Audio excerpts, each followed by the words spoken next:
Hey guys, Insomnia here with some more AFK Arena. Today we are back on our final faction team, the Maulers, on 27-50 as we continue our progression through the campaign. Looking at the team overall, last video we did get Skarath up to Ascended and 1-star, as you can see right there. We do have copies of Brutus and we have copies of Titus.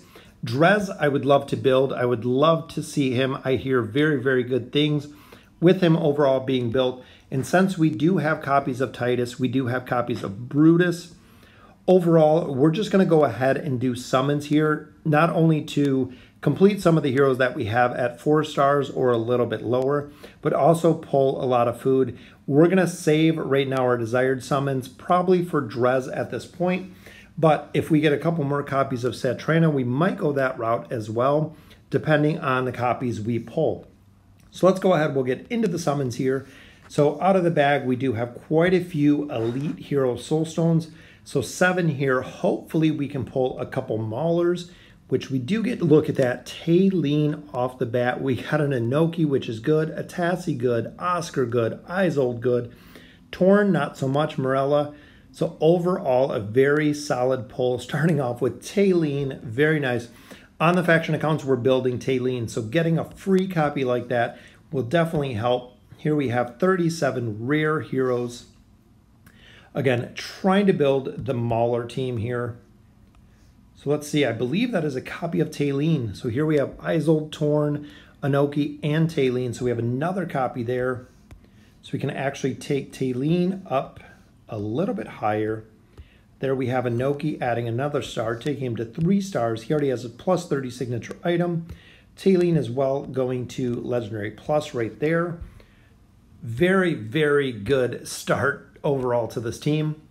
So we have 38 scrolls here, which is good. We'll go ahead and we will start with the Maulers. I'm hoping, again, we can pull a couple heroes. Looking at the wish list, we do have Drez in there. Skarath is still in there, which we can actually take Skarath out. Titus, we have enough copies. Brutus, we have enough copies. So essentially, there's not even a reason to take him out because Nemisu we have up already. Kasos is ascended. Vurk is ascended. Warwick is ascended. Titus, we have enough copies. And Brutus, we do. So let's leave him in there. The rest of the team is all the Maulers. So essentially, just a couple more stars to several of these heroes, and we'll be able to max them out, swap other heroes in, and the team will be built completely. Here we did swap in Theowen because we do have the event going on right now. That way we could possibly get just a couple free resources out of there. So let's go ahead. We'll take a look at our companion summons first. So here, any elite that we can pull here is always, always vital because the rates for this one are a little bit lower, which we did get quite a few rare cards out of there. So let's look. The desired summons, again, we're going to go ahead and save this. Whether it's going to be Satrana or whether it's going to be Drez, we'll wait to see. Let me know in the comments what you think, who we should be looking for. I'm thinking maybe Drez because I'm not going to see him on any other account. We do also have 17,000 diamonds, quite a few scrolls, so let's go ahead and get into the summons. Hopefully we can pull a couple Maulers here. A couple more cards there. Just getting some rares, but we did get a good pull there. Our first elite, which is a copy of Antandra. Very nice. She's a hero that I've heard mixed reviews. I've heard some people use her early game. She does really well. And a double, so back-to-back elites, which is a copy of Damon and Lucius. So opposite tanks right there. All right, so let's build up some of these heroes. Gives us the elite plus there, Damon and Antandra. All right, so 4 more summons here. 6 more rares, which is always good. Again, we need a little bit more food here. 5 more, which look at that. A couple Maulers right there. All right, and the elite right in the middle, which is a copy of Iran. By far, probably the most powerful Wilder there is. And back-to-back elites again, which is a copy of Drez. There he is. So we're looking for Drez. We got a copy of Drez, a couple emblems there. Let's go ahead and combine those up just so we got a little bit more room. And in total, we have 38 scrolls here. So I'm hoping we can pull 1 or 2 elites out of here, if not a little more. An elite right off the bat, which is a copy of Satrana. So again, it's going to be kind of on the fence. Titus, I do want to build as well, having the copies of him. So I'm hoping we have enough food to go ahead and build him up a little. And unfortunately, just the 1 elite with the faction scrolls, but we have 1 card on the table, which will continue with the Maulers. Not sure if we have any Stargazer summons at this point, but there is another copy of Skarath as we continue to build him. 42 cards, pushing the faction towers as well as the event. 42 cards for Taylene. If we can pull 2 copies of her, we will be able to get her up to Mythic to unlock her signature item. Let's see how the luck is. 1 right off the bat. Look at that. That's already 2 copies we got. We need 1 more and we can get her to Mythic. Got 3 more pulls here. So back to back. Look at that. And a Mauler card with a Lightbearer card. Wow, that is a good pull. Still got 2 more. And fortunately, no 3rd copy. That would have been absolutely amazing. Quite a few resources there in our last pull. So we got our double copies of Taylene. All right, so let's go ahead. There she is, Taylene going up again, as well as Satrana. So Taylene, we will go to, look at that. Wow. Some very, very good celestial luck there. Signature item is unlocked. So let's look at the Maulers real quick. See if we got enough food for Titus, which we have 1, we have 2, even though it didn't combine those. So we do have 2. So we'll take him just up a little bit because he will be the next one. And then, like I said, after him, Satrana, or we're looking at Drez to build. There we take him up to Legendary. We'll take him up to Legendary Plus. A little bit more food. We'll be able to get him up even higher. So he will be the next focus because we already have enough to take him up to Ascended, essentially. Then we do have a couple copies of Entendre. Got another one of Drez. Got a couple copies of Brutus. So the Mauler team is pretty well set. Titus we want for the CC aspect of his, I believe it's Battle Shout. We do have 2 5-star heroes there, which on most of the other accounts, we have a lot of 5-star heroes. Maulers overall just seem to be a little bit behind the curve. Let's take a look at the light bearers on this account, which overall looking for Hendrik, another copy of Rose there. Still haven't built Gwen, which we could get Oscar up a little bit, but he'd just sit at Legendary, so waiting for some more heroes there. On the Wilders, we have Iran, which we only have 1 copy there. We have a couple copies of Lorzen, still waiting for some copies of Saurus as well as Namora. So we'll sit tight with them. And then the Graveborn, got Damon up, have a couple copies of Oden there, which I'm thinking maybe between Oden, Damon, Isolde. A little bit of food, but no one really to get up here right now. So looking at the Celestials, look at that. We got Taylene up, which is awesome. No Hypogens. Unfortunately, we have no Dimensionals on this account. On the Mauler and the Graveborn, we were 1 short on both accounts when it came to getting Nakaruru. So we are definitely just banking everything to get Ezio when he comes out. Unfortunately, these accounts will not have Nakaruru at this point, which I'm super disappointed with. Let's take a look at the Oaken Inn. As we continue to make progression, we have 19,000 Poe coins. We have 1 card on the table. Wish list remains the same. Titus, we are building. As you can see there, Vurk, we haven't got much for. Skarath, I would absolutely love to see. We keep getting a lot of copies of Taylene across all of the accounts. Vurk, I would definitely like to see. Nemitsu, we got stars on. Anoki, I would like to see.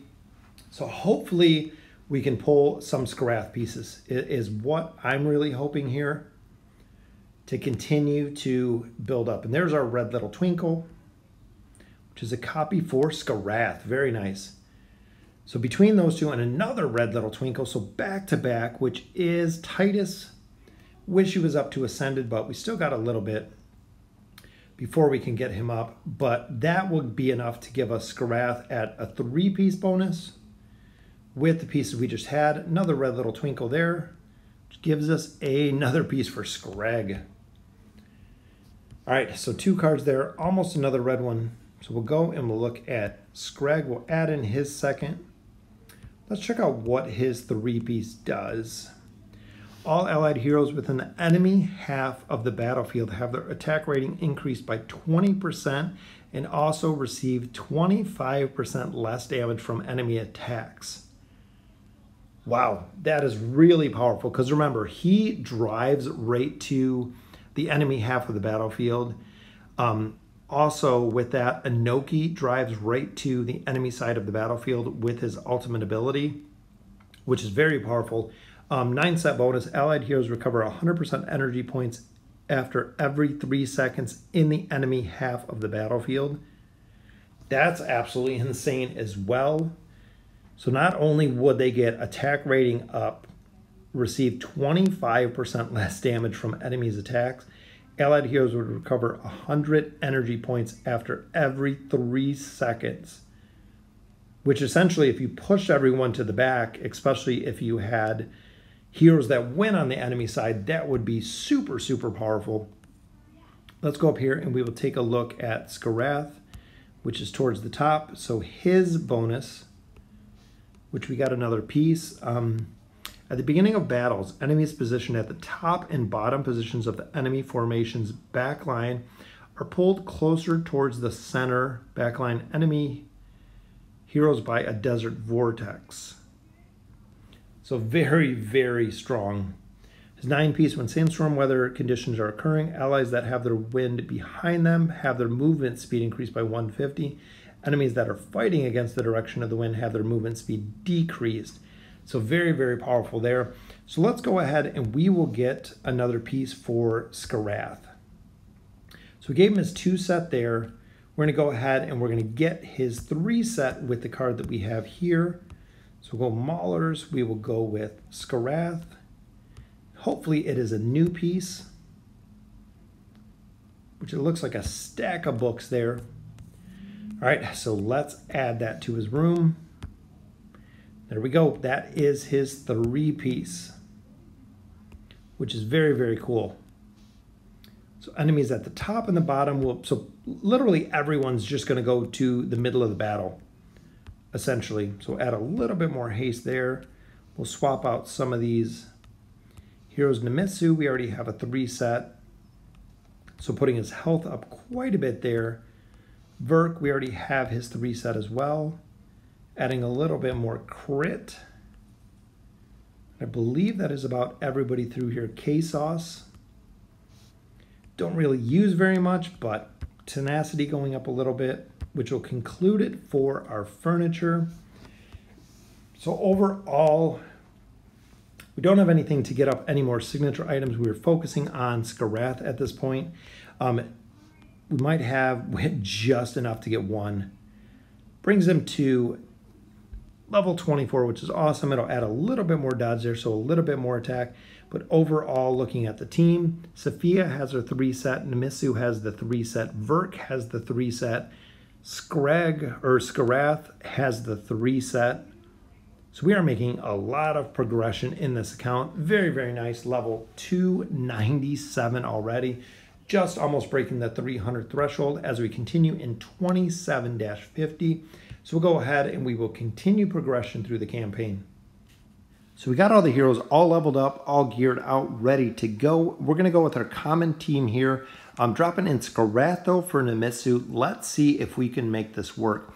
With this furniture bonus, as you can see, the 3 and the 5 position just drops right down to the middle, which is awesome.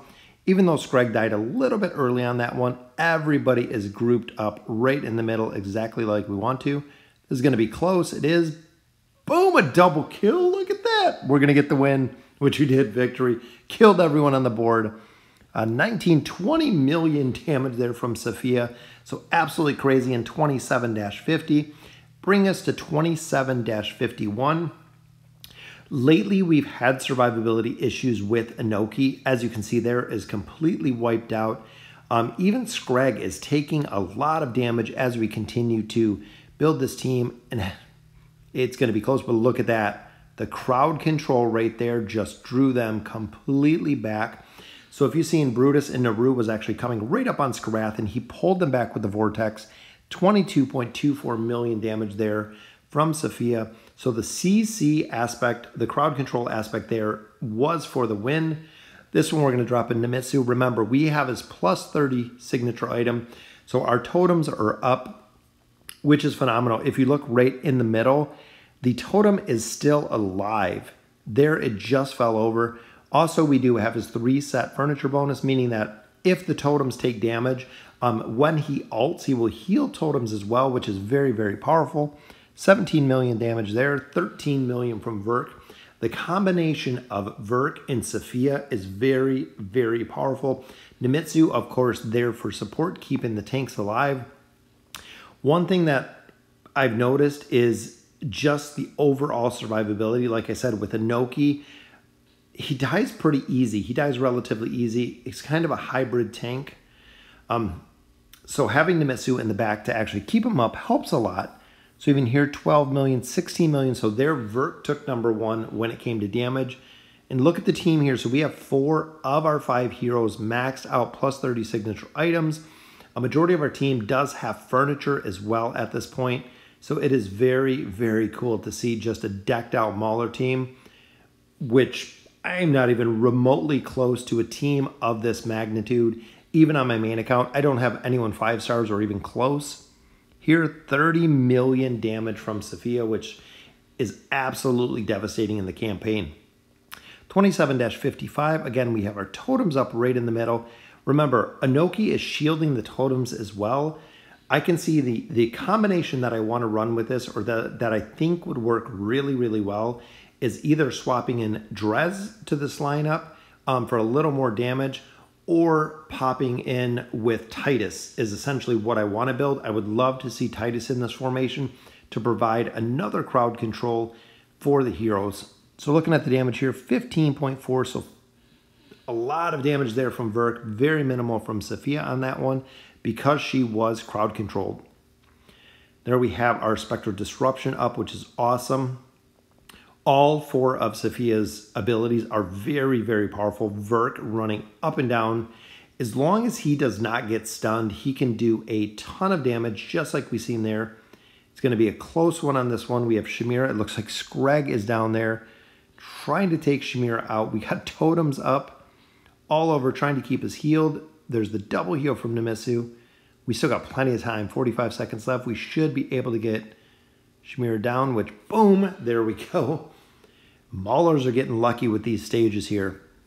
25 million damage there from Vurk, which is really, really good to see. Got that stage done. Very tough stage. 27-57. Again, Scrag is taking out Thane in the bottom, which is awesome. Vurk just burns right through targets, especially if he's hitting more than one target. Here comes the big Falling Sun ability to destroy pretty much anyone left on the battle, as you can see there. So that will bring us up. So we got that stage done. 27-57. Bring us to 27-58. So we are almost done with 27. And I'm really, really hoping that we can push into the next campaign stage at this point. And there is Vurk's ult. Everybody is stacked on the top, meaning he is going to maximize damage anytime that heroes are stacked. And that's where the Vurk Skarath combination will come in. So looking here, 26.8 million damage from Vurk because the enemies were stacked. So if they can stack it in the middle where Vurk is stacked in the middle, he can burn right through a lot of the heroes. This one we did swap in Nemitsu. Remember, Nemitsu also does give haste to Safiya, which makes Safiya do a lot more damage. Haste, if you guys are not aware, is one of the absolute best stats in the game when it comes to pure damage, energy regeneration. Haste, the more haste, the better. Looking here at the damage, 19.74, almost 20 million damage from Vurk. Again, just because Safiya was crowd controls for most of it, bringing us to 27-60. We have Mahira to deal with on this one. If we can get Thane down pretty quick, which we do, very nice. Didn't give an option to ult. A lot of the heroes are kind of stacked up. Here comes the Stampede right to the back, allowing Vurk to just absolutely destroy the enemy team as they're all pushed to the very back line, completing the chapter. 22 million damage there from Vurk, 9 million from Safiya. So that's it, folks. We are into chapter 28. Third team pushed into chapter 28 at this point. So we are making a ton of progression on this account.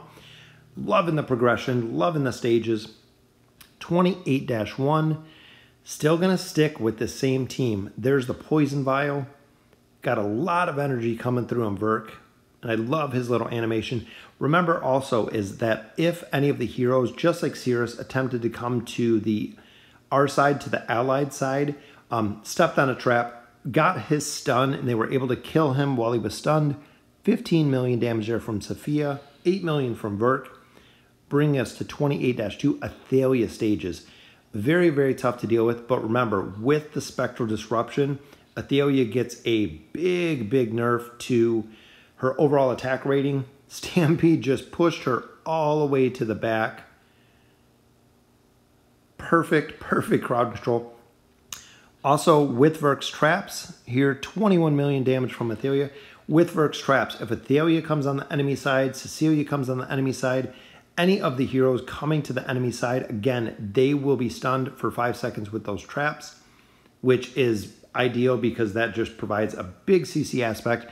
If you notice there, though, Estrilda did not trigger the trap with her ultimate running through, or her charge. Excuse me, wasn't her ultimate. Running through, she didn't trigger the trap. But 15.74 million.